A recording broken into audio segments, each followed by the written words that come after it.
Cheryl, could you please send in Mrs. LaBeouf?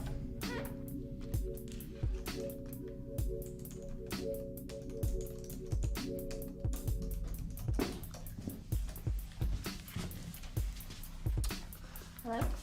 Good afternoon. You can have a seat, Mrs. LaBeouf. Thank you. Brooks?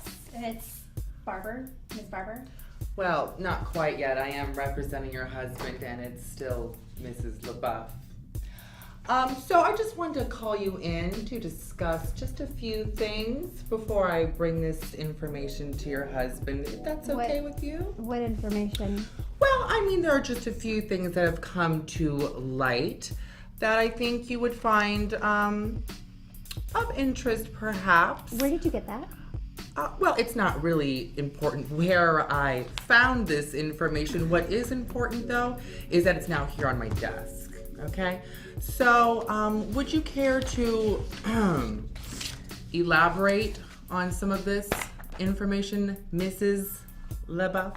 Those are assets that I acquired before we were married. He had nothing to do with any of that.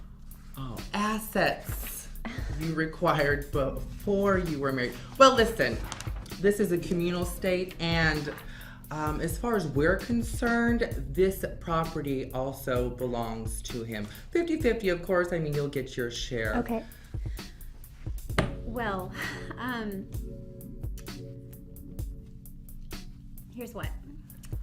I'm sure that you and I can come to an agreement about dealing with this in a very private way. I see what you're saying. A private matter between just us ladies, Yeah. perhaps.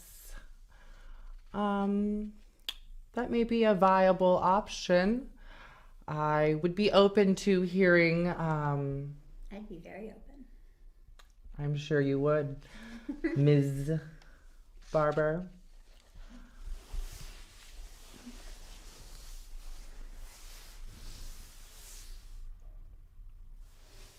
So, I mean, we're on the same page here, right? Like, this never has to leave this desk. Oh, I think we're definitely on the same page.